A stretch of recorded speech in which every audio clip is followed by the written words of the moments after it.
தமிழில் முதல் பக்தி சேனல் சாய் டிவி.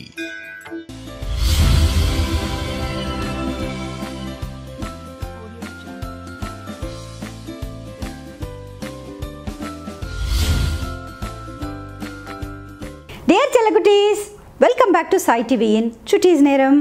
சுட்டீஸ் நேரத்தில் பக்தி கதைகளில் நீங்களும் கதை கேட்க ரெடி ஆகிட்டிங்களா? நம்ம கதைக்குள்ளே போகிறதுக்கு முன்னாடி இன்றைக்கி சண்டே, இன்றைக்கி நீங்கள் எல்லாம் என்ன பண்ணிக்கிட்டு இருக்கீங்க? ஜாலியாக இருக்கீங்களா? டிவி பார்க்குறீங்களா? அப்பா அம்மா கூட டைம் ஸ்பெண்ட் பண்ணுறீங்களா? வெளியிலெல்லாம் போக ஆரம்பிச்சிட்டிங்களா?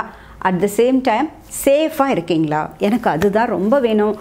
யாருமே சிக்காகக்கூடாது, சேஃபாக இருக்கணும், சந்தோஷமாக இருக்கணும், அதே சமயம் பக்தியோடு இருக்கணும். அதுக்காகத்தான் நான் உங்களுக்காக கதைகள் சொல்லிக்கிட்டு இருக்கேன். என் செல்லக்குட்டீஸ் எல்லோருமே சூப்பராக இருக்கணும், ஹாப்பியாக இருக்கணும், ஹோம்ஒர்க்கும் செஞ்சு முடிச்சிடணும். இன்றைக்கி பர்த்டே கொண்டாடுறவங்க யாராவது இருப்பீங்கள்ல, அவங்க எல்லாருக்கும் இனிய பிறந்த நாள் நல்வாழ்த்துக்கள். Happy birthday to you all. Okay, சரி, கதைக்குள்ளே போகலாமா? நம்ம என்ன கேட்டுட்ருக்கோம்? கதையில் ராமாயணம் கேட்டுட்ருக்கோம். ராமாயணத்தில் யுத்த காண்டம். நேற்றுக்கு எதோட முடித்தேன்? யோசிச்சு பாருங்கள், நல்லா யோசிங்க. கண்டுபிடிச்சிட்டிங்களா? எஸ், சண்டை போடுறாங்கன்னு சொன்னேன். ரொம்ப நேரம் சண்டை நடக்குதுன்னு சொன்னேன். யார் யாருக்கு சண்டை நடக்குது? வானரர்களுக்கும் அசுரர்களுக்கும் சண்டை நடக்குது. அதாவது இந்த சண்டைக்கு போகும்போது ராமர் ஒரே ஒரு கண்டிஷன் மட்டும் சொன்னாராம். இந்த வானரர்கள்கிட்டலாம் என்ன சொன்னார் தெரியுமா? நீங்கள்லாம் குரங்கு ரூபத்தில் தான், அதாவது வானரர்களுக்குன்னு உண்டான வடிவம் இருக்கு இல்லையா, அந்த வடிவத்தில் மட்டும்தான் சண்டை போடணும்னு சொன்னாராம். யாரும் மனித உருவை எடுக்கக்கூடாது, நாங்கள் மட்டும்தான் மனிதர்கள் மட்டும்தான் மனிதர்களாகவே போவோம் அப்படின்னு சொன்னாராம். உங்கள்கிட்ட முன்னாடியே சொல்லியிருக்கேன், வானரர்கள் வேண்டிய உருவத்தை எடுத்துப்பாங்கன்னு. ஃபார் எக்ஸாம்பிள், ஆஞ்சநேயர் கிஷ்கிந்தா காண்டத்தில் ராமர் லக்ஷ்மணரை தான் ஃபஸ்ட் டைம் மீட் பண்ணும்பொழுது எப்படி போனார்? ஒரு பண்டிட் மாதிரி போனார். ஒரு பண்டிதர் மாதிரி, ஒரு பிரம்மச்சாரி மாதிரி, ஒரு அந்தனர் மாதிரி, ஒரு பிராமணர் மாதிரி, நிறைய படித்த வேதங்களை படித்தவர், சாஸ்திரங்களை படித்தவர் மாதிரி போனார் இல்லையா ஆஞ்சநேயர்? அதை நீங்கள் மறக்கவே கூடாது குட்டீஸ். ஆஞ்சநேயர் முதல்ல ராமர் லக்ஷ்மணரை மீட் பண்ணது அப்போ தான். அச்சிச்சோ, நான் இதெல்லாம் பார்க்கவே இல்லையே, நான் இப்போ தான் பார்க்க ஆரம்பித்தேன் அப்படின்னு சொன்னீங்கன்னாக்க, சாய் டிவியில் யூடியூப் சேனல் இருக்குது. நீங்கள் யூடியூபுக்கு போயிட்டு அப்பா அம்மாவை கேட்டிங்கன்னா சாய் டிவின்னு போட்டு கொடுப்பாங்க. அதில் சுட்டீஸ் நேரம் பக்தி கதைகளுக்காக தனி ஃபோல்டர் இருக்குது, பிளேலிஸ்ட் இருக்குது. அதில் போய் வரிசையாக நீங்கள் பார்த்துட்டு வாங்க. உங்களுக்கு கரெக்டாக எல்லாத்தையும் நீங்கள் கேட்சப் பண்ணிடலாம். ஓகே, நான் இப்போ என்ன சொல்லிகிட்ருக்கேன்? ராத்திரி நேரத்தில் சண்டை நடக்குது அப்படின்னு சொன்னேன். ராத்திரியில் போய் எப்படிப்பா சண்டை போடுவாங்க அப்படிங்கிற டவுட் தானே உங்களுக்கு? அதுதான் நான் சொல்ல போகிறேன் இப்போது. அதாவது காலையில் ஆரம்பிக்கிற சண்டை. அதாவது ராமர் என்ன சொல்லிடுறார்? வேறு யாரும் மனிதர்களாக உருவெடுக்கக்கூடாது, நாங்கள் மட்டும்தான் மனித உருவில் இருப்போம். ஏன்னா கன்ஃபியூஷன் வேண்டாங்கிறதுக்காக அவர் அந்த மாதிரி சொல்கிறார். என்ன மாதிரி? ராமர், லக்ஷ்மணர், விபீஷணர், அவரோட கூட 4 அமைச்சர்கள், இவங்க மட்டும்தான் மனிதர்களாக இருப்பாங்க. பாக்கி சுக்ரீவனில் ஆரம்பித்து அங்கதனில் ஆரம்பித்து எல்லாரும் வானரர்களாகவே இருக்கணும் அப்படிங்கிறது ராமர் கொடுத்த இன்ஸ்ட்ரக்ஷன். அந்த இன்ஸ்ட்ரக்ஷன் படியே எல்லோருமா சண்டைக்கு போகிறாங்களாம். இப்போ சண்டை நடக்குது வானரர்களுக்கும் அசுரர்களுக்கும், அரக்கர்களுக்கும். அதாவது ஸ்ரீலங்காவில் இருக்கக்கூடியவங்க எல்லாரும் அரக்கர்கள் தானே, அவங்களுக்கும் இந்த வானரர்களுக்கும் ரொம்ப வேகமான சண்டை நடக்குது, ஃபோர்ஸாக நடக்குது. அவங்கவுங்க பயங்கரமாக, அதாவது இலங்கை நகரை சுற்றியும் வானர சேனை சூழ்ந்திருக்கான். ஃபுல்லாக ஆக்குப்பை பண்ணிட்டாங்க, வியூகம் அமைச்சு. அங்கேருந்து அவங்கவுங்க சண்டை போடுறாங்க. அதாவது வெஸ்ட் என்ட்ரன்ஸ்லேருந்து ஒருத்தர், ஈஸ்ட் என்ட்ரன்ஸ்லேருந்து ஒருத்தர், சவுத் என்ட்ரன்ஸ்லேருந்து ஒருத்தர், வடக்கு வாசல்லேருந்து சிலர், அந்த மாதிரி சண்டை நடக்குது. அப்படி சண்டை நடந்துகிட்டே இருக்கும்பொழுது ஈவினிங் ஆகுது, ராத்திரியும் ஆகிடுது. ராத்திரி ஆன உடனே நம்மளாம் என்ன நினைப்போம்? ராத்திரின்னா ஃபைட் நடந்திருக்காதுன்னு தானே நினைப்போம். அப்படி கிடையாதான், ராத்திரிலேயும் சண்டை நடந்துதான். எப்படி சண்டை போட்டுனாங்கன்னா, நீ வானரனா அரக்கனா அப்படின்னு கேட்பாங்களாம். ஏன்னா கண்ணுக்கு தெரியாதான் யார் ஏற்ற மாதிரி சண்டை போடுறாங்கன்னு கண்ணுக்கு தெரியாதான். அப்போ கேட்டுப்பாங்களாம், நீ வானரனா அரக்கனா? வானரன், நானும் வானரன் அப்படின்னாக்க உடனே சண்டையை விட்டுட்டு போயிடுவாங்களாம். நான் அரக்கன் அப்படின்னாக்க வானரமும் அந்த அரக்கரும் சண்டை போடுவாங்களாம். இன்ட்ரெஸ்டிங்காக இருக்குல்ல கேட்குறதுக்கு? அப்படி தான் கேட்டு சண்டை போடுவாங்களாம். அப்படியே ராத்திரி முழுக்க சண்டை நடக்குது. அடுத்த நாள் காலையிலையும் வந்துடுது. சண்டை அப்படியே தொடர்ந்து கொண்டே இருக்கான். நிறைய அசுரர்கள், நிறைய அரக்கர்கள் சாகிறாங்க. அதே சமயம் அரக்கர்கள்லாம் என்ன பண்ணுவாங்களா, வானர்களை, இவங்க தானே குரங்கு தானே அவங்க பேசிக்கலி, அது மாதிரி தானே இருப்பாங்க. சிலர் தான் ரொம்ப சக்திசாலிகளாக இருப்பாங்க, பாக்கி பேர்லாம் கொஞ்சம் நார்மலாக இருப்பாங்க இல்லையா, அவங்களெல்லாம் பிடிச்சி வாயில் போட்டுப்பாங்களா அரக்கர்கள்லாம். ஆனால் இதே இந்த வானரர்கள் இருக்காங்க பார்த்தீங்களா, அவங்க கையில் ஒன்றும் வெப்பன்ஸே கிடையாது. ஆனால் அவங்கள என்ன பண்ணுவாங்க தெரியுமா, பக்கத்தில் இருக்கிற மலைக்கு போயிட்டு அங்கேருந்து பாறையை தூக்கிட்டு வந்துடுவாங்களாம். அவ்வளோ பெரிய ராக்கு தூக்கின்னு வந்து டப்புன்னு தூக்கி அந்த அரக்கர் மேலே போடுவாங்களாம். அவன் ஒன்று செத்து போயிடுவானாம். இப்படியே ஃபைட் பண்ணிக்கிட்டே இருந்திருக்காங்க. அதே சமயம் முக்கியமான லீடர்ஸ் எல்லாம் இருப்பாங்க இல்லையா, வானர சேனையில் முக்கியமான வீரர்கள் இருப்பாங்க. அவங்க ஒரு 100 பேர் போல் இருக்காங்க. முக்கியமான வீரர்கள் ஒரு பேர் சொல்கிற மாதிரியான 50-25 வீரர்கள் இருக்காங்க. அவங்க தான் முக்கியமான படைத்தளபதிகளை எதிர்க்கிறாங்க. இப்போ பிரகஸ்தனை வந்து நீலன் வந்து எதிர்க்கிறாரு, மகாபார்ஷ்வனை வந்து ஒரு ஆள் வந்து இப்போ எதிர்க்கிறாரு. அதே மாதிரி அங்கதன் வந்து இந்திரஜித்தை எதிர்க்கிறாங்க.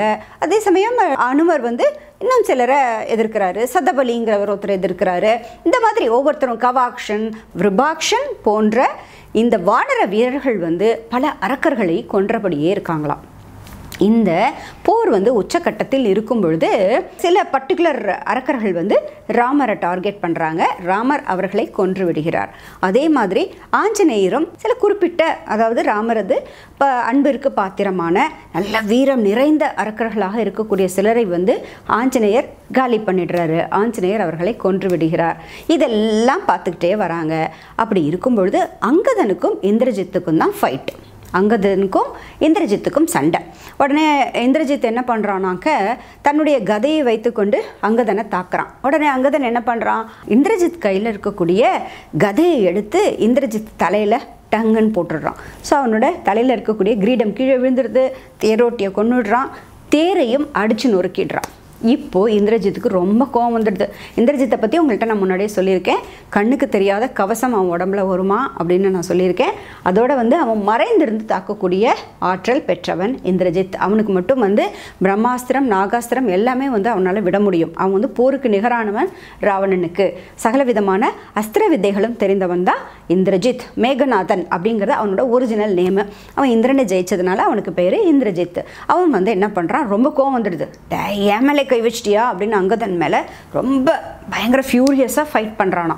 அப்போ என்ன பண்ணுறான், இனிமேல் நேரடியாக சண்டை போட்டு நம்மளால் ஜெயிக்க முடியாதுன்னு அவன் மேகத்துக்கு போயிடுறானா. என்ன பண்ணுறானா, க்ளவுட்ஸ்க்கு போய்ட்றான், மேகத்துக்கு போய்ட்றான். போயிட்டு அங்கே போய் ஒளிஞ்சிக்கிறான். மேகத்தில் போய் ஒளிஞ்சுட்டாக்க தெரியாது இல்லையா. இப்போ நம்ம கீழே இருந்து நமக்கு நேரம் பார்த்தா தெரியும், சண்டை போட முடியும். திடீர்னு போய் மேலே போயிட்டு ஒளிஞ்சிட்டா எங்கே இருக்கானே தெரியாது இல்லை, எந்த மேகத்துக்கு பின்னாடி இருக்கானே தெரியாது இல்லையா. அந்த மாதிரி போய் ஒளிஞ்சிக்கிறானா. இப்போது வந்து கண்டுபிடிக்கிறதுக்காக ரொம்ப ட்ரை பண்ணுறாங்க, முடியல. அவனுக்கு ரொம்ப கோபம் வந்து போயிடுறான். போன உடனே என்ன பண்ணுறான் தெரியுமா, அவன் வந்து அவுட் ஆஃப் சைட் போயிட்டான் இல்லையா. நம்ம கண்ணுக்கு தெரியல, கண்ணுக்கு நேரம் தெரிஞ்சாதான் அவன் நம்மளை எதிர்க்கிறான், தாக்குறான் அப்படின்னாக்க நம்மளால் அவர்களை தாக்க முடியும். இப்போ நம்ம கொரோனா மாதிரி இந்த இந்திரஜித் பண்ணியிருக்கான் பாருங்கள். கண்ணுக்கே தெரியாமல் அவன் எங்கே இருக்கான்னே தெரியாதான். அவன் க்ளவுட்ஸுக்கு பின்னாடி போய்ட்றான். க்ளவுட்ஸ்க்கு பின்னாடி போயிட்டு அங்கேருந்து யாரை வேணால் தாக்கலாம் இல்லையா. இங்கேருந்து தான் நம்ம கண்ணுக்கு நேரம் தெரிஞ்சாதான் நம்ம அவனை டிஃபெண்ட் பண்ணுவோம். அவன் ஏதாவது பண்ணுறான்னாக்க நம்ம போய் எதிர்ப்போம். அதே கண்ணுக்கு தெரியாமல் பின்னாடியிலேருந்து தாக்கினா நம்மளால் என்ன பண்ண முடியும். எங்கேருந்து அவன் வந்து நம்ம மேலே வந்து அம்பை விடுவான், எங்கேருந்து அவன் நம்ம மேலே வந்து கத்தியை வீசுவாங்கிறதே நம்மளுக்கு தெரியாதே, நமக்கு பயமாக இருக்கும் இல்லையா. அப்போது அவனை பிடிக்கணும் அப்படிங்கிறதுக்காக நிறைய பேர் ட்ரை பண்ணுறாங்களா. அதாவது யாரெல்லாம் க்ளவுட்ஸுக்கு போக முடியுமோ, யாரெல்லாம் பறக்க முடியுமோ, ஃபார் எக்ஸாம்பிள் ஆஞ்சநேயர், இந்த அங்கதன், நீலன், நலன், இந்த மாதிரி இருக்கிறவங்க எல்லாம் மேலே தாவறாங்க. தாவி போய் கண்டுபிடிப்போம் அப்படின்ட்டு போகிறாங்க. அதாவது எந்த மேகத்துக்கு பின்னாடி இருக்கான்னு, நீ இந்த பக்கமாக போனா அந்த பக்கமாக போகிறேன் அப்படின்னு போகிறாங்க. ஒவ்வொருத்தரும் ஒவ்வொரு பக்கமாக மேலே தாவி போகிறாங்க. ஆனால் ராமர் லக்ஷ்மணரால் போக முடியாது இல்லையா, மற்றவர்களால் போக முடியும், ராமர் லக்ஷ்மணரால் போக முடியாது இல்லையா. அவங்க கீழே நின்று ஃபைட் பண்ணிட்டு இருக்காங்க. எதிர்த்த மாதிரி வரக்கூடிய சில அரக்கர்களை ராமர் கொன்னுடுறாரு. நிறைய அரக்கர்கள் பேர்லாம் வந்து முக்கியமான அரக்கர்கள், அவங்களெல்லாம் கொன்னுடுறாரு. இந்த ஃபைட் போய்கிட்டே இருக்கும்போது இந்திரஜித் மேலேருந்து என்ன பண்ணுறான், அவனுக்கு கோபம் ஜாஸ்தியாகிடுதான். அதனால் அவன் என்ன பண்ணுறான், அங்கேருந்து நாகாஸ்திரத்தை எடுத்து விட்டுடுறான். யார் மேலே விடுறான், ராமர் லக்ஷ்மணர் மேலே விட்டுடுறான். விட்ட உடனே ராமர் லக்ஷ்மணர் மேலே நாக பாசம் அப்படிங்கிறது அப்படி அம்பினால் வந்து அப்படியே உடம்பு முழுக்க அப்படியே பாம்போட விஷம் வந்து தாக்கினா எப்படி இருக்கும், பாம்போட விஷம் தாக்கினா மாதிரி உடம்புல வந்து நிறைய சேஞ்சஸ் நடக்குதான் ராமருக்கும் லக்ஷ்மணருக்கும். உடனே அவர்களுக்கு வந்து கைகாலெலாம் அப்படியே நடுங்க ஆரம்பிக்குதான். ராமருக்கும் லக்ஷ்மணருக்கும் என்ன பண்ணுது, கைகாலெலாம் அப்படியே நடுங்குது, மயக்கம் வந்துடுது. உடனே என்ன பண்ணுறார், ராமர் கையில் இருக்கக்கூடிய வில் வந்து கீழே தொப்புன்னு விழுந்துடுது. அந்தளவுக்கு ராமர் வந்து ஸ்ட்ரென்த் இல்லாமல் போயிட்டார், சக்தி இல்லாதவராக போயிட்டார். டப்புன்னு ராமர் கீழே விழுந்துட்டார், லக்ஷ்மணரும் கூடவே கீழே விழுந்துட்டாங்க. 2 பேரும் பொத்துன்னு கீழே விழுந்துட்டாங்க. அவங்க உடம்பெல்லாம் வந்து நாகம் வந்து கட்டின மாதிரி, அதாவது பாம்பு வந்து கட்டிண்டா எப்படி இருக்கும், பெரிய மலை பாம்பெல்லாம் நீங்கள் பார்த்துருப்பீங்க இல்லையா, அந்த மாதிரியான பாம்பு வந்து சுற்றிட்டா எப்படி இருக்கும், அந்த மாதிரி நாகாஸ்திரத்தினால 2 பேரும் அடிபட்டு கீழே தொப்புன்னு விழுந்துட்டாங்க. இப்போது மேலேருந்து பார்த்து சிரிக்கிறான் இந்திரஜித்து. உடனே என்ன பண்ணுவாங்க, ராமர் லக்ஷ்மணர் விழுந்துட்டா எல்லாரும் சுற்றி வருவாங்க இல்லையா, அதே மாதிரி விபீஷணர் சுக்ரீவன் 2 பேரும் உடனே கிடுகிடுன்னு அவங்க ஃபைட் பண்ணிட்டு இருக்காங்க. அதெல்லாம் விட்டுட்டு ராமர் லக்ஷ்மணர்கிட்ட வந்துடுறாங்க. வந்த உடனே என்ன நடக்குது அப்படின்னு பார்க்குறாங்க. சுற்றி எல்லோரும் இருக்காங்க, எல்லா வானரர்கள் எல்லோரும் சுற்றி இருக்காங்க. உடனே கிடுகிடுன்னு எல்லாரும் பார்க்கறதுக்காக ஓடி வந்துடுறாங்க. என்னாச்சு ராமர் லக்ஷ்மணருக்கு அப்படின்னு சொல்லி பார்க்க வந்துடுறாங்க. அப்போ இந்திரஜித் மேலேருந்து சொல்கிறான், என்னோட அப்பா வந்து 3 நாளாக தூங்காமல் இருக்காரு. எங்கள் அப்பாவுக்கு இன்றைக்கி நான் நல்ல செய்தி கொண்டு போக போகிறேன். ராமர் லக்ஷ்மணரை நான் வீழ்த்தி விட்டேன், பாருங்கள் நம்முடைய எதிரியை நான் வீழ்த்தி விட்டேன். அவன் தானே நம்மக்கிட்ட சண்டை போட்டு வந்தான், இங்கே பாருங்கள் அவனை வந்து செயலற்று நான் அவர்களை கீழே மண்ணில் விழவைத்து விட்டேன் அப்படின்னு சொல்கிறான். பூமியில் விழுந்து கிடக்காங்க, அவங்க இன்ஆக்டிவ் ஆகிட்டாங்க, அவங்களால எதுவும் செய்ய முடியாது, இப்படியே தான் இருப்பாங்க. அவர்களை வந்து ரிஷிகளாலும் தேவர்களாலும் நினைச்சாலும் அவர்களை இந்த கட்டிலிருந்து விடுவிக்க முடியாது அப்படிங்கிறான். நாகக்கட்டு நான் போட்டு விட்டேன், நாகாஸ்திரத்தை நான் ஏவி விட்டேன், நாக பாசத்தினால் அவர்களை நான் கட்டி வைத்து விட்டேன் அப்படிங்கிறான். அப்படிப்பட்ட ஒரு கொடுமையான ஒரு அம்பை வந்து நான் எய்துட்டேன், அவங்களால எழுந்திருக்கவே முடியாது. அவங்க அவ்வளோதான், இப்படியே 3 நாள் கிடக்க வேண்டியதான், 4 நாள் கிடக்க வேண்டியதான், அவங்க நினச்சாலும் அவங்களால உயிர் பெறவே முடியாது, அவர்களை நான் வீழ்த்தி விட்டேன் அப்படின்னு சொல்கிறான். அவங்க அவ்வளோதான், இதோட ஃபினிஷ்ட் அப்படின்னு சொல்கிறான். உடனே அரக்கர்களை பார்த்து சொல்கிறான், நான் நம்முடைய எதிரியை நான் ஜெயித்து விட்டேன், நீங்கள்லாம் வந்து சந்தோஷமாக கொண்டாடுங்க, ஹாப்பியாக இருங்க, ஜாலியாக இருங்க அப்படிங்கிறான். இப்போ அதற்குள்ளே தேடி போகிறாங்க. ராமர் லக்ஷ்மணர் கீழே விழுந்த உடனே ஆஞ்சநேயர் அங்கதன் எல்லாரும் தேடி போகிறாங்க இல்லையா. இப்போ ராமர் லக்ஷ்மணரை பார்த்த உடனே அவங்கெல்லாம் போனவங்க எல்லாரும் தன்னுடைய முயற்சியை கீழே விட்டுட்டு எல்லாரும் சுற்றி வந்துடுறாங்க. ராமர் லக்ஷ்மணருக்கு பின்னாடி சுற்றி வந்து நிற்கிறாங்க. எல்லாருக்கும் கவலை ஆகிடுது, ரொம்ப மனசு கஷ்டமாயிடுது. அதே சமயம் இந்திரஜித் வந்து அதை செலிப்ரேட் பண்ணுறானா, இதை பாரு நான் ரொம்ப சந்தோஷமாக இருக்கேன் அப்படின்னு சொல்லிட்டு வேலையை என்ன பண்ணுறான், அவங்க அப்பா கிட்ட போகிறான். அங்கே யார் இருக்கா, ராவணன். ராவணன் காத்து கொண்டிருக்கான் என்ன செய்தி கிடைக்கும்னு. அந்த ராவணன் கிட்ட போய் சொல்கிறான், அப்பா உங்களுக்கு ஒரு குட் நியூஸ் கொண்டு வந்திருக்கேன்னா அப்படிங்கிறான். என்னன்னு, ராமர் லக்ஷ்மணரை நான் வீழ்த்தி விட்டேன், அவங்க செத்து போயிட்டாங்க, இனிமேல் அவங்க எழுந்திருக்கவே மாட்டாங்க, அவங்க 2 பேரையும் நான் மறைஞ்சிருந்து நாகாஸ்திரத்தை விட்டுட்டேன், அதனால் அவங்களால இனிமேல் தப்பிக்கவே முடியாது, அவங்களெல்லாம் பழக்கிறதுங்கிறது அவங்களுக்கு வாய்ப்பே கிடையாது, யாராலையும் அந்த விஷத்தை முறித்து அவர்களை எழ வைக்கக்கூடிய சக்தி என்பது கிடையாது, டோட்டலி அவங்க கான், ஃபினிஷ்ட், டன் அப்படின்னு சொல்கிறானா அப்பா கிட்ட போய். உடனே ராவணனுக்கு ரொம்ப சந்தோஷம். அது வரைக்கும் ராவணன் ரொம்ப கலக்கத்தில் இருந்தானா, ரொம்ப தூக்கம் இல்லாமல் 3 நாள் நைட்டு செம்ம டென்ஷன் அவனுக்கு. அதனால் தூக்கம் இல்லை, அவனோட செலிப்ரேஷன்ஸ் எல்லாத்தையும் போஸ்ட்பான் பண்ணி வச்சுருந்தானா, ரொம்ப கவலையில் இருந்தான், ரொம்ப பிரச்சனையில் இருந்தான், என்னடா பண்ண போகிறோம் அப்படின்ற கவலையில் இருந்தானா. இப்போ ரொம்ப ஹாப்பி ஆகிடுறான். ஹாப்பியான உடனே அவன் என்ன பண்ணுறான்னு தெரியுமா, அசோகவனத்தில் சீதா மாதாவை சுற்றி ஒரு குரூப்பான அரக்கிகள் இருக்காங்க இல்லையா, உங்கள்கிட்ட நான் சொல்லியிருக்கேன்ல, காவல் காக்கிறதுக்காக நிறைய பேர் அவன் வந்து அப்பாயிண்ட் பண்ணி வச்சுருந்தான்னு நான் சொல்லியிருக்கேன் இல்லையா. யார், ராவணன். அந்த அரக்கிகளை எல்லாரையும் கூப்பிடுறானா, இங்கே வாங்க, யாராங்க, வாங்க வாங்க அப்படின்னு கூப்பிட்றான். உடனே எல்லாரும் ஓடி வந்து இப்படி வந்து நிற்கிறாங்க.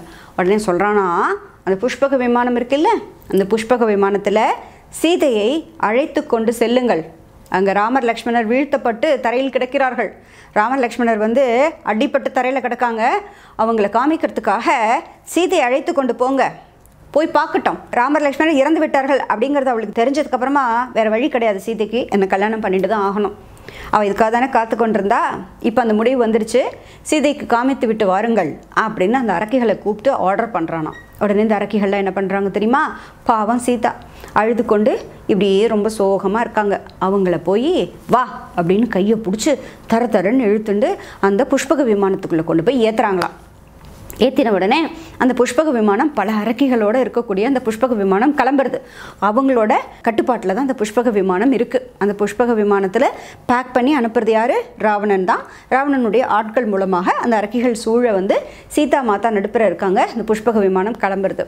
கிளம்பின உடனே அந்த புஷ்பக விமானம் இந்த போர்க்களத்துக்கு போகுது. அதாவது அவங்க இருக்கிற இடத்த விட்டு கிளம்பி ஒரு தனி விமானம் மாதிரி, ப்ரைவேட் ஜெட் மாதிரி கிளம்புதான். கிளம்பி நேராக வருது. எங்கே வருது அப்படின்னாக்க அந்த வார் பிளேஸில் வருது. சீதாம்மா பார்த்துட்டே வராங்க, வழியெல்லாம் பார்க்குறாங்க. இந்த அரக்கர்கள்லாம் கொண்டாடுறாங்க. உடனே நம்ம ஜெயிச்சிட்டோம் அப்படின்னு சொல்லிட்டு ரொம்ப கொண்டாடி கொண்டிருக்காங்க. தற்காலிகமாக அந்த ஃபைட் வந்து நின்று இருக்கு. வானரர்கள்லாம் வந்து ரொம்ப சோகமாக இருக்காங்க. பல வானரர்கள் விழுந்து கிடக்கிறதெல்லாம் சீதா அம்மா பார்க்குறாங்க. அவங்களுக்கு பக்குன்னு இருக்கான். பார்க்கும்போது அச்சுச்சோ என்ன இப்படி இருக்காங்களே எல்லாரும் அப்படின்னு ரொம்ப கஷ்டமாக இருக்கான் சீதா தேவிக்கு. அப்படியே பார்த்து கொண்டே அந்த புஷ்பக விமானம் அப்படியே மூவ் பண்ணிகிட்டே வருது. வந்த உடனே அந்த புஷ்பக விமானத்தை அப்படியே நிறுத்துறாங்க. அங்கே பார்த்தா கீழே ராமர் லக்ஷ்மணர் கிடக்காராம். ராமர் லக்ஷ்மணர் கிடக்காங்க. சுற்றி வந்து வானரர்கள்லாம் இருக்காங்க. பார்த்த உடனே சீதா தேவி என்ன பண்ணுவாங்க? அவ்வளோதான், உடனே அழ ஆரம்பிச்சுடுறாங்க. அச்சச்சோ, இந்த காட்சியை பார்ப்பதற்காகவா நான் இத்தனை நாள் உயிரோடு இருந்தேன்? இப்படி கிடக்காரே, என்னால் என்னுடைய கண்களை கொண்டே பார்க்க முடியவில்லையே. இதற்காகத்தானா இந்த 14 வருஷ கஷ்டம்? இந்த 14 வருஷம் கஷ்டப்பட்டு அங்கிருந்து கடலை கடந்து தாண்டி வந்து என்னை பார்ப்பதற்காக வந்து ஒரு மாயையினால் இவ்வளோ கஷ்டப்பட்டுட்டாரே. அவருக்கு எவ்வளோ அஸ்திரம் தெரியும், எவ்வளோ வித்தைகள் தெரியும் அப்படின்னு சொல்லி அழ ஆரம்பிக்கிறாங்களாம். அப்போ சொல்கிறாங்களாம், நான் திருமணமாகி வந்த பொழுது என்னை பல ஜோதிடர்கள் என்னுடைய ஜாதகத்தை கணித்தார்கள். நான் பிறந்த நேரத்தை வைத்து பல ஜோதிடர்கள் சொன்னாங்களே, உனக்கு ஒரு குறையும் வராது, நீ சௌபாகியவதியாக இருப்பாய், உன் கணவருடன் நீண்ட நாட்கள் வாழ்வாய் அப்படின்னு சொன்னாங்களே, அதெல்லாம் பொய்யா அப்படின்னு கேட்குறாங்களாம். அதே சமயம் எனக்கு வந்து நல்ல சத்புத்திரர்கள் பிறப்பார்கள் அப்படின்னு சொன்னாங்களே, நான் இன்னும் என்னுடைய கணவருடன் நான் ஒழுங்காக சேர்ந்து கூட வாழலையே, எனக்கு எப்படி குடும்பம் என்பது உருவாகும்? இப்படி என்னுடைய கணவர் கீழே கிடக்காரே, என்னுடைய கணவர் இறந்துட்டாரே, நான் என்ன செய்வேன்? இந்த காட்சியை பார்க்கறதுக்காக இன்னும் என் உடம்புல உயிர் இருக்கா? இதை நான் இன்னும் எத்தனை நேரம் பார்க்க போகிறேன் அப்படின்னு அழறாங்களாம். அவங்க காலில் வந்து தாமரை மலர் இருக்கு இல்லையா, தாமரைப்பூ. அந்த தாமரைப்பூவோட சிம்பல் வந்து சீதா மாதாவோட கால்களில் பாதங்களில் இருக்குமா. அந்த பாதங்களில் வந்து சீதா மாதாக்கு தாமரை மலர் போன்ற ஒரு வடிவ அமைப்பு இருக்குமா. அதை சொல்கிறாங்க.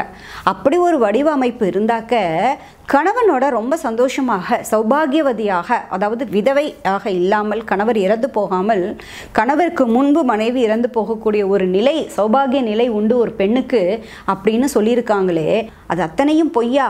அத்தனை ஜோதிடர்கள் சொன்ன கூற்றும் பொய்யா அப்படின்னு சொல்லிட்டு கைகேயி மாதா எந்த நேரத்தில் எங்களை அனுப்பி வைத்தாரோ தெரியவில்லையே, இப்படி ஒரு சூழலுக்கு எங்களுடைய வாழ்க்கை தள்ளப்பட்டு விட்டதே, இந்த நிலையை பார்ப்பதற்கு தானே நான் இத்தனை நாள் காத்து கொண்டிருந்தேன், இதற்காகத்தான் இந்த உயிரை நான் பிடிச்சி வச்சிருந்தேன், நான் 10 மாதத்துக்கு மேலே இதை நான் இப்படி ஒரு காட்சியை பார்க்கணுமா? உங்களுக்கு முன்னாடி நான் போயிருக்க கூடாதா? இந்த காட்சியை நான் பார்க்கறதுக்காக தான் நான் இத்தனை நாள் உயிரோடு இருந்தேனா அப்படின்னு சொல்லிட்டு கௌசல்யைக்கு நான் மட்டும் உயிரோடு இருந்து என்ன பதில சொல்ல போகிறேன்? இன்னுமே என்னத்துக்கு என் உடம்புல இந்த உயிர்? அவரே போயிட்டார், இனிமேல் நான் இருந்து என்ன பண்ண போகிறேன் அப்படின்னு சொல்லி ஒன்று புலம்பி அழறாங்களாம். முன்னாடியே வந்து கனவு கண்டு விழித்தெடுந்தார்கள் இல்லையா, அவங்க தானே திருஜடைன்னு நான் சொன்னேன் இல்லையா, அவங்க தானே சொன்னாங்க நல்லது தான் நடக்கும், நான் பார்த்தேன். ஐராவதம் என்று அழைக்கக்கூடிய வெள்ளை யானையின் மீது 4 கொம்புகள் தந்தங்கள் இருக்கக்கூடிய அந்த யானையின் மீது ஏறி ராமர் வருகிறார். அவர் வந்து சீதா தேவியை அழைத்து கொண்டு போகிறார். கழுத்தில் வந்து அழகான மாலைகள் அணிந்து கொண்டிருக்கிறார். ஆகையினால வெற்றி வந்து ராமருக்கே அப்படின்னு சொல்லிட்டு ராவணன் வந்து ஒரு எரும மாட்டின் மீது ஏறி வந்து தெற்கு பக்கம் நோக்கி செல்கிறார் அப்படின்னு யமலோகம் நோக்கி செல்கிறார் அப்படிங்கிறத நான் கனவுல பார்த்தேன். அரக்கர்குலமே அழிவதாக கனவுல பார்த்தேன்னு முதல்ல ஒரு பெண்மணி சொல்கிறாங்க இல்லையா சுந்தரகாண்டத்தில். அந்த பெண்ணின் பெயர் திரிஜடா. அந்த பெண் வந்து இந்த அரக்கி கூட்டத்தில், எல்லா அரக்கிகளும் தானே சேர்ந்து புஷ்பக விமானத்தில் போகிறாங்க, அதில் அந்த அரக்கி கூட்டத்தில் இந்த திருஜடை அப்படிங்கிற அந்த பெண்ணும் இருக்காங்களாம். அந்த பெண்ணு இப்போ பேசுகிறாங்க, சீதா நீ இப்படி கலங்கலாமா, நீ போய் இப்படி அழலாமா, அங்கே பாரு, நிச்சயமாக ராமர் லக்ஷ்மணர் இறப்பதற்கான வாய்ப்பே கிடையாது. சுற்றி இருப்பவர்களை பாரு, அவங்க ஏதாவது பரபரப்பாக இருக்காங்களா? அவங்க எல்லாம் அமைதியாக தானே இருக்காங்க. பரபரப்பாக இருந்தால் நீ பயப்பட வேண்டியது தான். பரபரப்பாக இருந்தால் அவங்க உடம்புல உயிர் இல்லைன்னு அர்த்தம். அவங்க மூர்ச்சையாகி தான் கிடக்காங்க. அவங்க வந்து சாகவே இல்லை, அவங்க ஜஸ்ட்டு மயக்கம் அடைஞ்சு தான் கிடக்காங்க. நீ இப்படி யோசிக்கலாமா? உனக்கு ஒரு விஷயம் தெரியுமா சீதா, விதவை பெண்ணாக நீ இருந்தீன்னா இந்த புஷ்பக விமானம் உன்னை ஏற்றி கொண்டு இருக்காது. இந்த புஷ்பக விமானத்துக்குன்னு ஒரு சிறப்பு இருக்குது. கணவன் உயிரோடு இருக்கும்பொழுது தான் அந்த பெண் வந்து இந்த புஷ்பக விமானத்தில் பயணிக்க முடியும். கணவன் இல்லாத பெண்கள் வந்து இந்த புஷ்பக விமானத்தில் பயணிக்கவே முடியாது. உன்னை இந்த புஷ்பக விமானம் ஏற்றி கொண்டு இவ்வளோ தூரம் வந்திருக்கு அப்படின்னாலே உன் கணவன் உயிரோடு இருக்கான்னு தான் அர்த்தம். அதை முதல்ல நீ நம்பு, அதை முதல்ல நீ புரிஞ்சுக்கோ. உன்னுடைய நல்ல குணங்களின் மூலமாக உன் மேலே எனக்கு அளவு கடந்த பிரியம் உண்டு. என்னுடைய வார்த்தை என்றுமே பொய்யாகாது. ஆகையினால நான் சொல்கிறேன் சீதா, உன் கணவருக்கு எந்த விதமான தீங்கும் நேராது. உன் கணவர் வந்து இறக்கவும் இல்லை, இறக்கப் போவதும் இல்லை. நீ எதுக்கு தேவையில்லாமல் நீ கவலைப்படுற சீதா, மனசை திடப்படுத்திக்கோ. அப்படிலாம் எதுவும் கிடையாது. சுற்றி பாரு, எல்லாரும் அமைதியாக நின்று கொண்டு இருக்கிறார்கள். எந்த விதமான பரபரப்பும் இல்லை அவர்களிடத்தில். உயிர் போயிருந்தால் அப்படி நிற்பாங்களா? எவ்வளோ பதட்டப்படுவாங்க, எவ்வளோ பரபரப்பாக இருப்பாங்க, இப்படியே போட்டு வச்சுருப்பாங்க இன்னும். ஆகையினால உயிரெலாம் போகலை சீதா, நீ மனசு திடப்படுத்திக்கோ, வா நம்ம திருப்பி அசோகவனத்துக்கு போகலாம், அரசனது கட்டுப்பாட்டை மீற முடியாது, நம்ம வா போகலாம் அப்படின்னு அந்த புஷ்ப விமானத்தை திருப்பி கொண்டு அசோகவனத்துக்கு வராங்களாம். இப்போ சீதைக்கு ஒரு பெரும் மூச்சே வந்துதான், நன்றாகத்தான் இருக்கிறார் அப்படிங்கிற நம்பிக்கை சீதாம்மாவுக்கு வந்துதான். அதனால அவங்களும் ஒத்துக்கொண்டு அவர்களோட சேர்ந்து அங்கிருந்து வராங்க. திரும்ப அவர்கள் அசோகவனத்துக்கு வராங்க. அசோகவனத்திற்கு வந்து திருப்பி சீதாம்மா அவங்களோட இடத்துக்கு போய் உட்காந்துட்டாங்க. இப்படியே இருக்கும் பொழுது ராமர் லக்ஷ்மணருக்கு என்ன ஆச்சு அப்படின்னு கேட்டிங்கன்னாக்க, ராமர் லக்ஷ்மணர் மூர்ச்சையாகி கிடக்காங்க. விபீஷணர் சுக்ரீவன் 2 பேரும் வராங்க. சுக்ரீவன் ஓன்னு அழ ஆரம்பிக்கிறார். அடடா இப்படி ஆயிடுச்சு, ராமர் லக்ஷ்மணருக்கு இப்படி ஆயிடுத்து, அசைவே இல்லாமல் இருக்காங்களே 2 பேரும், இனிமேல் என்ன பண்ண போகிறோம், நம்ம அவ்வளோதான், நம்ம வாழ்க்கை முடிஞ்சு போச்சு அப்படின்னு சொல்லி நம்மளால் அவருக்கு கொடுத்த வாக்கை காப்பாற்ற முடியவில்லையே அப்படின்னு சுக்ரீவன் அழறாராம். அப்போது விபீஷணர் வந்து சொல்கிறார், அப்படிலாம் இல்லை, நீங்கள் வருத்தப்படாதீங்க, அந்த மாதிரிலாம் எதுவும் இல்லை, ஒரு போர்னு எடுத்துட்டா வெற்றி தோல்வி என்பது சகஜம்தான், எல்லா நாளும் வெற்றி கிடைக்கும் அப்படின்னு சொல்ல முடியாது, எல்லா நாளும் நம்ம தோற்று போவோம்னு சொல்ல முடியாது, ஒரு வெற்றி வந்தால் ஒரு தோல்வி வரத்தான் வரும், இது அது மாதிரியான ஒரு இதுதான், இவங்க வந்து ஜஸ்ட் ஒரு மயக்கத்தில் தான் மூர்ச்சையாகி தான் கிடக்காங்க, அவங்க உயிர் இருக்கு, அவங்கள எப்படியும் அவங்க மயக்கம் தெளிந்து எழுந்து விடுவார்கள், நீங்கள்லாம் கண்ணீரை துடைத்துக்கோங்க, நீங்கள் வந்து அழுது பிரயோஜனம் இல்லை அப்படின்னு விபீஷணர் வந்து சுக்ரீவனுக்கு ஆறுதல் சொல்கிறாராம். சுக்ரீவனுக்கு மட்டும் இல்லை, சுற்றி இருக்கக்கூடிய பலருக்கும் சொல்கிறாராம். இப்படியே நேரம் ஆகிக்கொண்டே இருக்கு, கண் விழிக்கிற மாதிரியே தெரியலையா, ரொம்ப கவலையாயிடுது சுற்றி இருக்கக்கூடிய வானர வீரர்கள் எல்லோருக்குமே. இனி என்ன பண்ணுறது அப்படிங்கிற ஒரு சந்தேகம் வந்துடுதான். ஏன்னா அவங்க அசையவே இல்லை, மயக்கத்திலே இருக்காங்க. அவங்க இனிமேல் எப்போ எழுந்திருக்க போகிறாங்கன்னு தெரியல, எப்படி ஃபைட் பண்ண போகிறது, ஃபர்தராக நம்ம என்ன பண்ண போகிறோன்னு தெரியல. அப்படி இருக்கும்பொழுது சுஷேனர், அவர் வந்து வாலியோட மாமனர், அவரை வந்து சுக்ரீவன் கூப்பிடுறாராம். கூப்பிட்டு இவர்கள் இருவரையும் அழைத்து கொண்டு, அதாவது தூக்கிட்டு போய் கிஷ்கிந்தையில் விட்டுடுங்க, கிஷ்கிந்தையில் வச்சு இவங்களுக்கு ட்ரீட் பண்ணுவோம், நம்ம வேறு வழி கிடையாது, இவர்களை நம்ம எப்படி காப்பாற்ற போகிறோம்னு தெரியல, நான் வந்து இந்த ராவணனை அழித்து நான் சீதா மாதாவை மீட்டு கொண்டு வர்றேன், வேறு வழி கிடையாது, இவர்கள் எழுந்துக்கலன்னா என்ன பண்ணுறது அப்படின்னு சுக்ரீவன் பேசிக்கொண்டே இருக்கும் பொழுதே ராமர் மட்டும் கண்ணை முழிக்கிறாராம். ராமர் மேலே மிகப்பெரிய அடி, ரொம்ப கஷ்டப்பட்டு இருக்கார் ராமர். இப்படி மயக்கம் தெளிந்து கண்களை மட்டும் விழித்து பார்க்கிறாராம். பக்கத்தில் லக்ஷ்மணர் இருக்கார். லக்ஷ்மணரை பார்த்த உடனே ராமருக்கு துக்கம் ஜாஸ்தியாக போயிடுதான். ஐயோ என்னோட தம்பிக்கு என்ன ஆயிற்று, ஏன் என் தம்பி இந்த நிலைமையில் இருக்கான், எனக்கு எப்பொழுதும் நீ ஆறுதல் சொல்வியே லக்ஷ்மணா, எப்பெல்லாம் நான் சோர்ந்து போய் இருக்கேனோ அப்பெல்லாம் நீ தானே லக்ஷ்மணா எனக்கு ஆறுதல் சொல்வ, இன்னைக்கு என்ன நீ வந்து கண்ணே திறக்காமல் இப்படி கிடைக்கிய லக்ஷ்மணா, உன்னை இந்த நிலைமையில பார்க்கறதுக்காகவா எனக்கு வந்து உயிர் இருக்கா இன்னும் என்னோட உடம்புல அப்படின்னு சொல்லி லக்ஷ்மணரை பார்த்து ராமர் புலம்ப ஆரம்பிக்கிறாராம். என்ன ஆயிற்று லக்ஷ்மணா, இப்படி மாயையெல்லாம் வீழ்ந்து விட்டோமே, உன்னை இழந்து நான் வந்து பரதனுக்கும் சத்ருக்னனுக்கும் என்ன பதில் சொல்வேன், நீ இல்லாமல் நான் மட்டும் எப்படி திரும்பி அயோத்திக்கு போவேன், நீ இல்லாமல் நான் என்ன பதில் சொல்வேன், உன்னோட அம்மாவுக்கு நான் என்ன பதில் சொல்வேன், நம்முடைய தாயார்களுக்கு நான் என்ன பதில் சொல்வேன் அப்படின்னு 3 பேரையும் சொல்கிறாராம். ஒருத்தரை மட்டும் சொல்லலை, சுமித்ரையை மட்டும் சொல்லலை. அவர் கைகேயிக்கு என்ன பதில் சொல்வேன், சுமித்ரைக்கு என்ன பதில் சொல்வேன், என்னுடைய தாயான கௌசல்யக்கு நான் என்ன பதில் சொல்வேன், நீ இல்லாமல் நான் எப்படி திரும்பி போவேன், எல்லாருக்கும் எல்லாமே கிடைக்கும், எனக்கு சீதா தேவியே கிடச்சிடுவா, இனிமேல் என்ன ஆகும், எனக்கு சீத்தை கிடச்சிருவா, சீதைக்கு நிகரான மற்ற பெண்களை கூட நான் திருமணம் செய்து கொள்ளலாம், ஆனால் லக்ஷ்மணா உன்ன மாதிரி எனக்கு ஒரு தம்பி இனிமேல் கிடைப்பானா, நீ இல்லாமல் நான் இனிமேல் எப்படி அயோத்திக்கு திரும்பி போவேன், நான் எத்தனையோ சமயங்களில் துவண்டு விழும்பொழுதெல்லாம், நான் கஷ்டம் அப்படின்னு நான் துவண்டு போய் இருக்கும் பொழுதெல்லாம் நீ தானே எனக்கு ஆறுதல் சொல்லி கொண்டிருந்த, இப்போ நீயே இப்படி கிடக்கியே, உன்னை வந்து எனக்கு இந்த குளத்தில் பார்ப்பதை என்னால் முடியவே இல்லையே, நான் எப்படி பார்ப்பேன் அப்படின்னு படுத்த நிலையிலே இருக்கார். ரொம்ப மோசமான நிலைமையில் இருக்கிறார் ஸ்ரீராமர். ஆனாலும் கண்களை திறந்து அழறாராம், கண்ணீர் விடுறாராம். கண்களை திறந்து அழுதபடியே அவர் பேசுகிறாராம். இப்பொழுது என்ன ஆயிட்டுனாக்கா, ரொம்ப நேரம் ஆயிடுத்து, சுற்றி இருக்கக்கூடிய வானரர்கள் எல்லோரும் உட்காந்து ஓன்னு அழுதுன்னு இருக்காங்க. சுக்ரீவனும் ரொம்ப கஷ்டப்பட்டுட்டு இருக்காரு, ஆஞ்சநேயரும் இருக்காரு, இப்படி எல்லோரும் சூழ்ந்து கொண்டு இருக்காங்க. என்ன பண்ணுறதுன்னு தெரியல. கொஞ்ச நேரம் கழித்து விபீஷணர் அங்கிருந்து வருகிறார். விபீஷணர் வந்த உடனே இந்த பார்த்த வானர வீரர்கள்லாம் பயந்தடிச்சுன்னு ஓடுறாங்களாம். விபீஷணர் கதையோடு வராராம். வானர வீரர்கள்லாம் பயந்து போகிறாங்களாம். என்ன காரணம்னா, விபீஷணரை பார்த்த உடனே அது இந்திரஜித்து தான் அப்படின்னு நினச்சிக்கிறாங்களாம். இந்திரஜித்து தான் வரான் போல இருக்குது அப்படின்னு நினச்ச கொண்டு எல்லோரும் பயந்து கொண்டு போகிறாங்களாம். உடனே விபீஷணர் சொல்கிறார், இல்லை இல்லை நான் தான் வரேன், இந்திரஜித்தெல்லாம் வரல, எங்கேயும் போகாதீங்க அப்படின்னு சொல்கிறாரு. இப்போது சுக்ரீவனை பார்த்து கொண்டு இருக்கும்போதே விபீஷணருக்கே ரொம்ப கஷ்டமாக போயிடுதான். ஏன்னா இவ்வளோ நேரம் ஆயிடுத்து, இவ்வளோ நேரம் ஆயும் இவர்கள் இருவரும் எழுந்து கொள்ளவே இல்லையே, நானும் எப்படியாவது மூச்சை தெளிந்து எழுந்து விடுவார்கள் நினச்சேனே, எனக்கு வேறு வழியே இல்லை போல இருக்குது, நான் வந்து இந்த இலங்கை நகரத்தினுடைய அதிபதியாக என்னை ஆக்குவேன் என்று சொன்னாரே, இவருக்காக நான் சகலத்தையும் விட்டு வந்து விட்டேனே, இவரையும் வந்து என்னால் காப்பாற்ற முடியவில்லையே, நான் வந்த நோக்கமே நிறைவேறாமல் போய்விடும் போல் போல இருக்கிறதே, ராவணனை அழிக்க முடியாது போல இருக்கிறதே, எடுத்த காரியமே நிறைவேறாமல் போயிட்டா நான் என்ன பண்ணுவேன் அப்படின்னு சொல்லி விபீஷ்ணரே ரொம்ப அழறாராம் இந்த சமயம். அப்பொழுது சுக்ரீவன் சொல்கிறார், விபீஷ்ணருக்கு ஆறுதல் சொல்கிறாராம், இல்லை வருத்தப்படாதீங்க, நிச்சயமாக அவர் இல்லைன்னா என்ன, நான் இருந்து இந்த காரியத்தை முடிப்பேன், அதனால் நீங்கள் வருத்தப்படாதீங்க, இவருக்கு அடுத்து என்ன செய்யணும் அப்படிங்கிறத பற்றி தான் நாம் யோசிக்கணும் அப்படின்னு சொல்லி கொண்டிருக்காராம். அப்பொழுது அந்த சுஷேனர், சதபலி இவங்கெல்லாம் ரொம்ப முக்கியமானவங்க. இந்த சதபலி அப்படிங்கிறவர் ஒரு ஐடியா கொடுக்குறாராம். என்ன ஐடியா கொடுக்குறாரு? ராமர் லக்ஷ்மணர் எழுந்தாங்களா, என்ன நடக்க போகுது அடுத்து ராவண யுத்தத்தில் பார்க்கலாமா குட்டீஸ்? அடுத்த வாரம் இதெல்லாம் நீங்கள் தெரிஞ்சுக்கணுன்னா உங்கள் ஹோம்ஒர்க்ஸ் எல்லாத்தையும் முடிச்சுட்டு அப்பா அம்மா சொன்ன பேச்சு கேட்டு எனக்காக ராமாயணம் கதை கேட்கறதுக்காக சுட்டீஸ் நேரத்தில் நீங்கள் வெயிட் பண்ணணும்.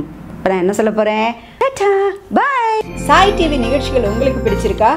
லைக் பண்ணுங்கள், ஷேர் பண்ணுங்கள், கமெண்ட்ஸ் பண்ணுங்கள், சப்ஸ்கிரைப் பண்ணுங்கள், பக்கத்தில் இருக்கிற பெல் சிம்பலை ப்ரெஸ் பண்ணுங்கள்.